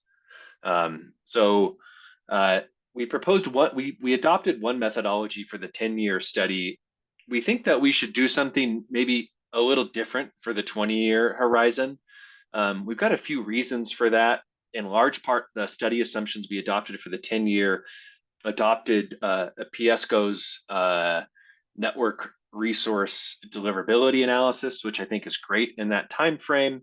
It's a great starting point, well-vetted assumptions. But for the 20-year, now that we have time to do this now, we're proposing developing more data-driven objective study methods that we can use that are going to be informed more by, I think, any stakeholder feedback we get on this. So go to the next slide here, and I'll talk about what we're proposing to do. So we have two scenarios, the reliability case, and this slide is kind of what the purpose of these are. So this case is going to be really an emulation of really peak load conditions with what I'll call operationally appropriate generation dispatches that balance supply and demand within the state and the broader WEC system. So this is going to come from a view of the whole WEC system. So ideally, we'll be able to do this with a single case, although we may end up having to do this on a zonal case for some technical reasons I'll skip over for the time being. But what we're trying to do here is kind of see on a typical day when the system is stressed in terms of trying to move the aggregate of resources to the aggregate of loads, right? No one area is more stressed than the other intentionally, right? We're kind of looking at this from an operational perspective. Where are we seeing issues? So we'll do steady state contingency analysis, much in the methods that Tom addressed earlier, with line monitoring, contingencies, and reliability criteria also consistent with that. In this case, I think we may want to look at redispatch as a potential means to mitigate some of the issues we see. I think one of the areas that we're getting feedback is with the day-ahead market on the horizons for a lot of the West. Some major announcements to that effect today, as well as SPP RTO expansion. Right, it's highly likely that we're going to have a pretty sophisticated ability to manage transmission through congestion management. And so that redispatch tool is something that we don't want to be blind to, but we also don't want the study to focus on it entirely. Hence the study I'll talking about here momentarily. So that'll help us weigh kind of what's a real transmission constraint versus something that's really just a product of a dispatch assumption that we're making. The second type of study that we'll be looking at is the deliverability case. So that case is really different than the reliability analysis. Here we're looking at, do we have enough capacity to move generation from those generation pockets to loads?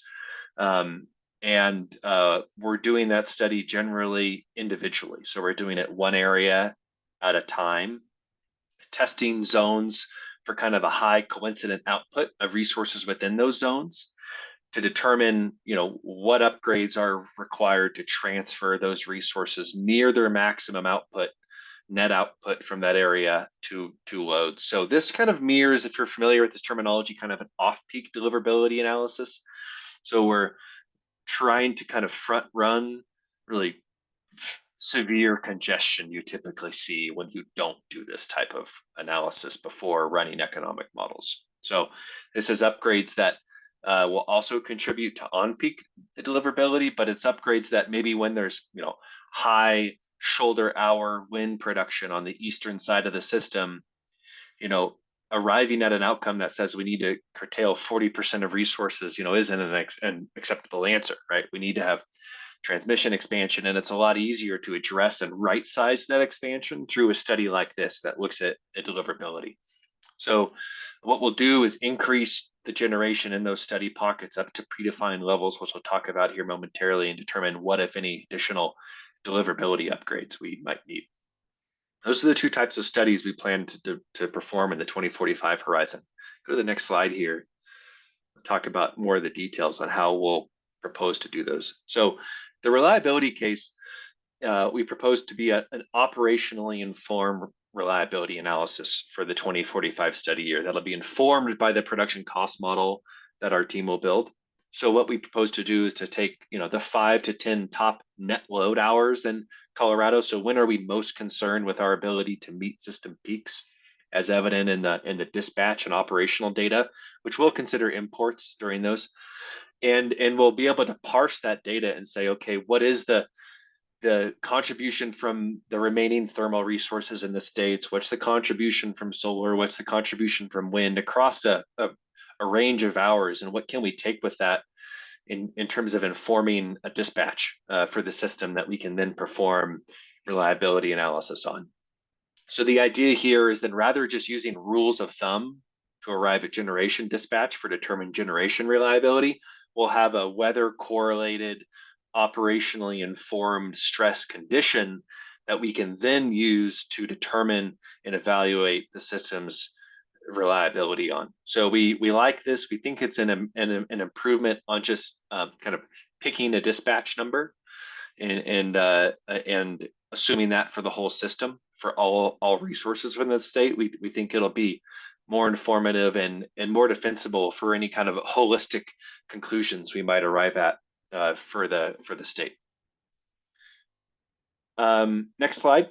The deliverability case, we'll look at the dispatch conditions. Go back a little bit.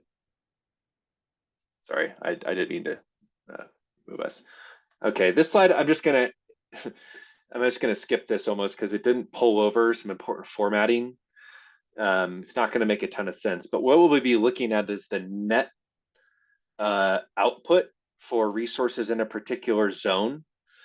And within that zone, we'll be studying the deliverability of those resources to loads. So this is kind of based off an exceedance analysis, which again, this chart isn't showing it because we're having formatting issues with the presentation today. So I truly apologize for that, but we'll perform n-0 and n-1 contingency analysis on those, and then we'll test the availability to deliver resources from those zones.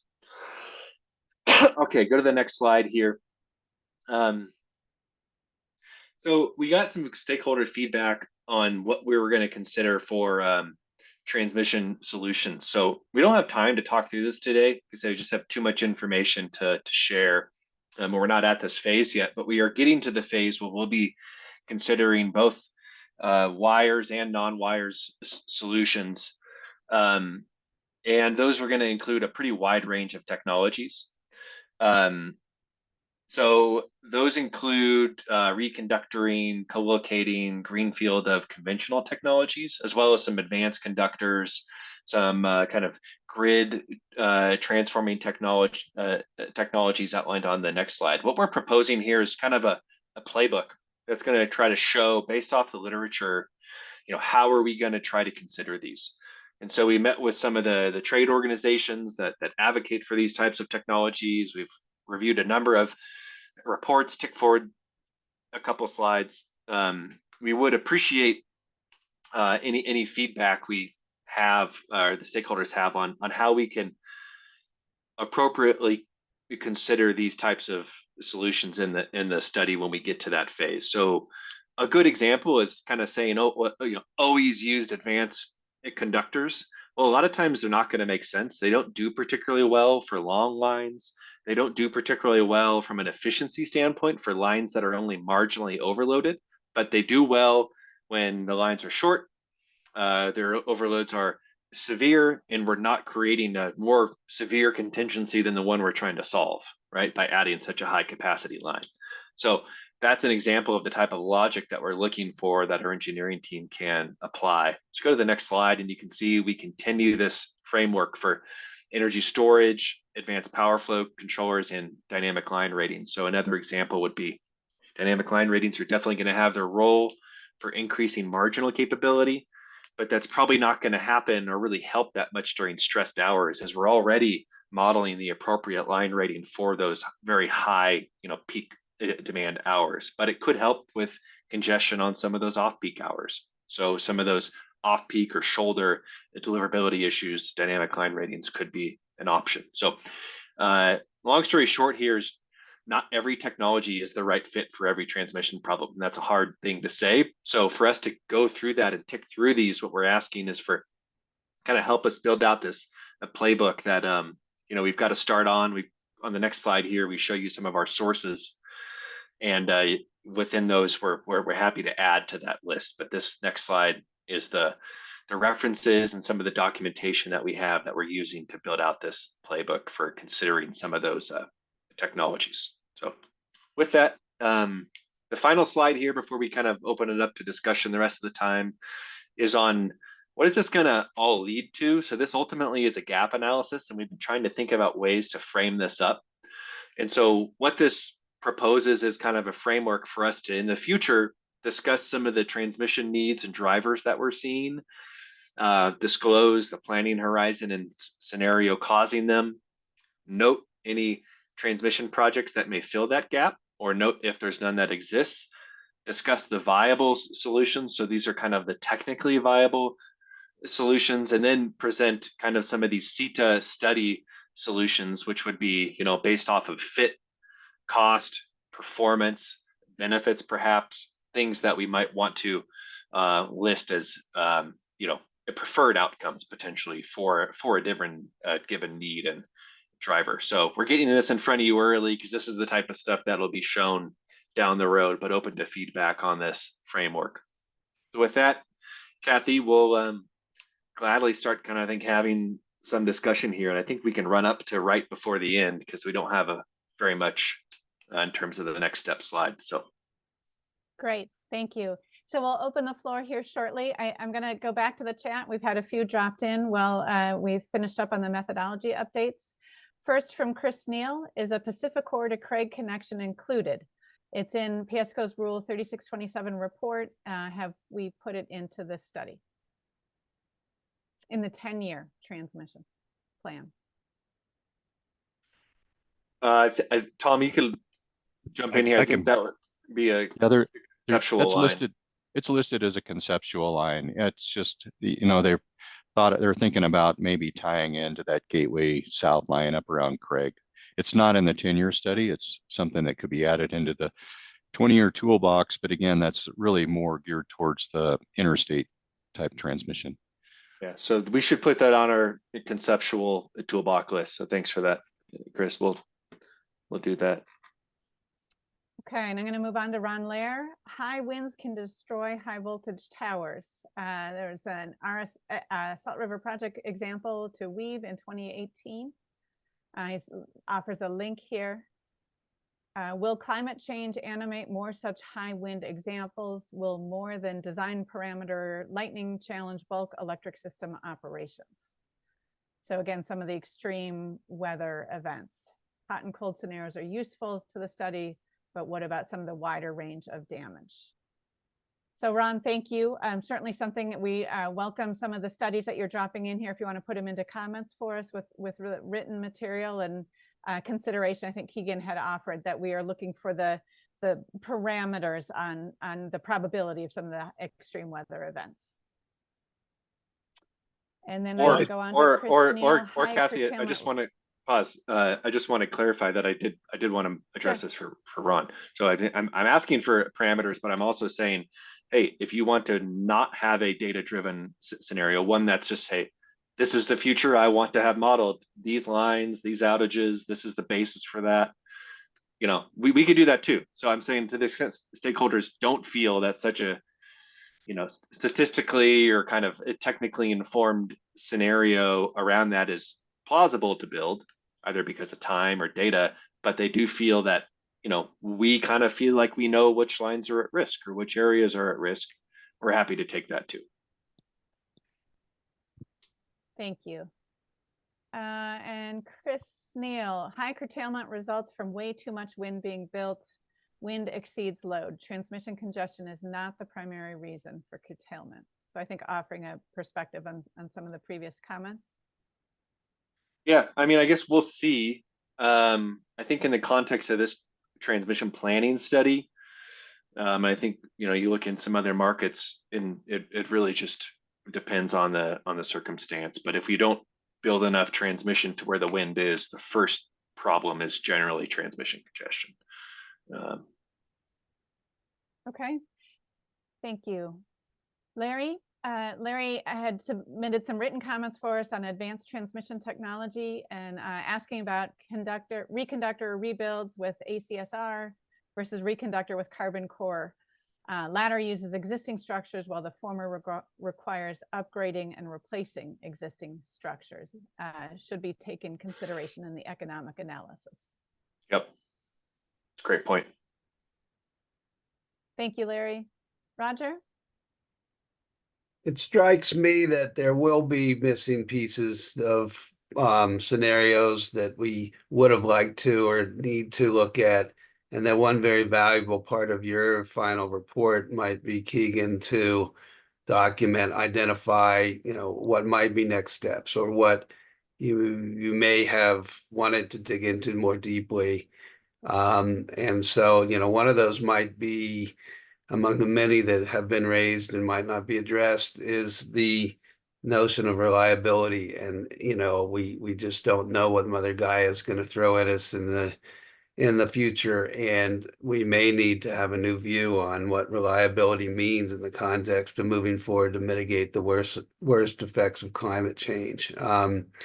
So while I agree with you that right now it might be the driving force, something's got to give at some point, I think, on some of these issues. So my comment is, I do think a section of the report or somehow as part of our product that identifies next steps or missing links or things that could be done next would be a very good resource to have as we go back to the legislature or other bodies for funding and continued analysis. Yeah. Yeah. I mean, a good example is the bus bar mapping work that Emily is showing, right? It took, I think California is in their 9th year in that process, right? And so we just tried to jump Colorado up to some level, and I think you could go a lot faster, but a lot of those assumptions and those methods take a lot of time and a lot of stakeholder input to build consensus around. And so that's another area where I think there's a lot of value if you want to do these long-term planning exercises, slowly building that consensus with that input. Something we won't be able to do because we have to go so fast here. So I'd add that to your list, Roger, and agree at some next steps coming out of this will be great. Okay, we're clear in the chat, so I will invite folks. Ron, thank you. Yeah, I just wanted to react to what Roger had to say. I think that's a good suggestion. It's important to build credibility for the study work that does get done in the limited time and budget circumstances by pointing out clearly what the study does not do, and if we can point to the future where we'll have more time and more money and more brain power to do more work, what the priorities are for that work. I think that's very important. So I like that comment quite a bit. And I'd be pleased to see a real catalog of those kinds of issues that we know we're going to face, but we haven't been able to face them because of limitations on what we have for models and data today. Thank you. Thank you, Ron. Going back to the chat, Dan Greenberg, Colorado is targeting 940,000 EVs on the road by 2030.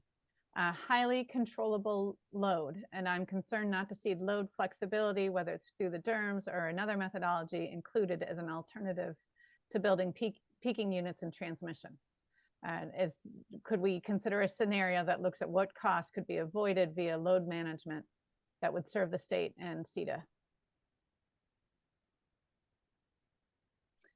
So Dan, this is where we're taking written comment. We certainly welcome that input. If there are specific data sources, it's certainly the greenhouse gas roadmap and some of the policy North Stars that we have for the state. If there's anything else that you want to add for that into the written material, by all means, please offer it. Yeah, and I'll also add, Kathy, I think so. Some of the demand shapes, while we're not modeling some of that flexibility as, say, quote, a resource, a lot of that flexibility is kind of baked in to the load shapes that are being used. And John, we can make a note to kind of provide a little more detail either in the next stakeholder meeting or in the report about the degree that that's captured. So appreciate the issue though, Dan. And I do think one of the things that we, open for feedback on from stakeholders, we talked with this in the kickoff meeting, is how much we want to make the study about. We don't want to overstate the need for transmission, which is why we're trying to focus on different zones one at a time, right? We're not trying to develop a statewide transmission plan that says this is the future for the state and all these lines need to be built, right? We're trying to develop a view on corridors that if X, Y, and Z happens, this is the need and these are options. And so because of that, I think that leaves us in, I think, a better place for CETA to kind of use and act on this information, whereas a statewide transmission plan implies, it's a firm view about what's needed, and I'm not, holistically, and I think the goal of the study isn't to really do a plan, it's to, for certain regions and areas and scenarios, see what type of gaps exist.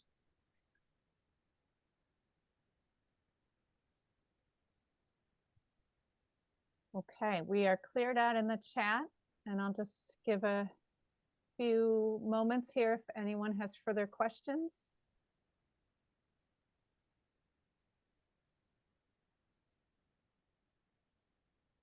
Okay, Deb, if you want to go on to the next slide, then please. Next steps.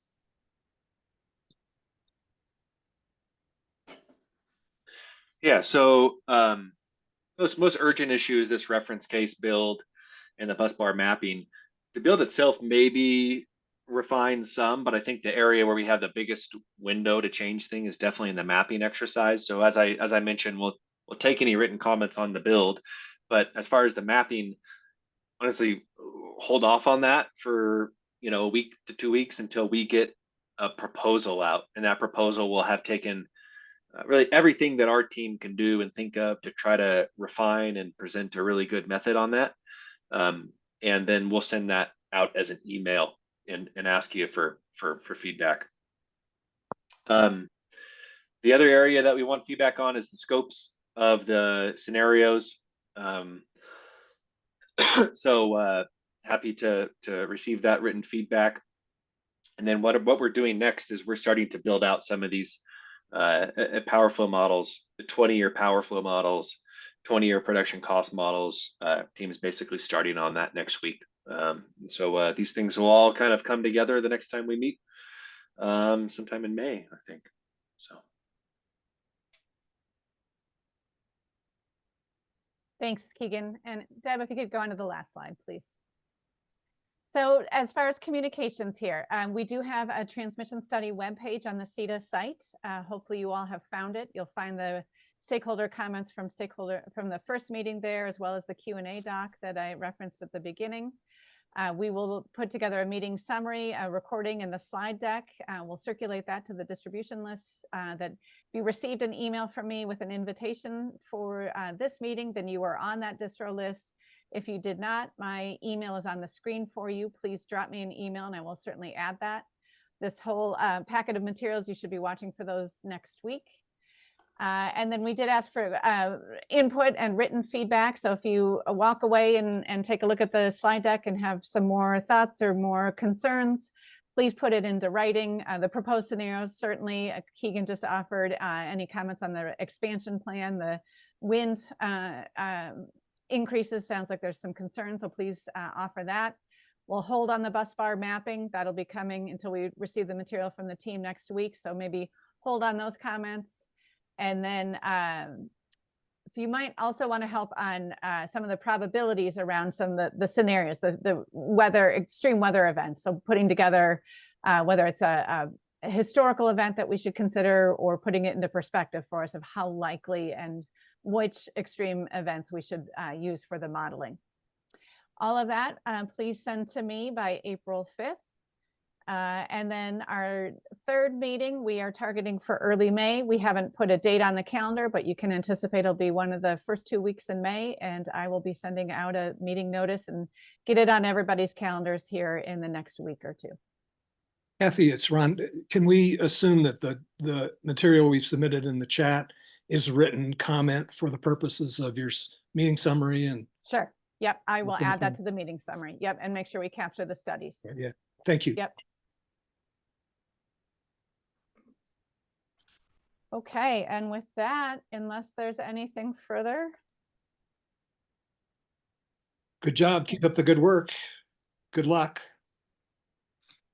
Yeah, this is Maury Galbraith. I would just like to thank Kathy and Keegan and Emily and Tom and the whole team at Energy Strategies for really ramping up quickly and really getting us off to a great start here. So thank you to the Energy Strategies team for doing this. And please feel free to reach out if you have questions about where we're headed with this study. And I'd be happy to talk with anybody about their thoughts on the study. Thank you all.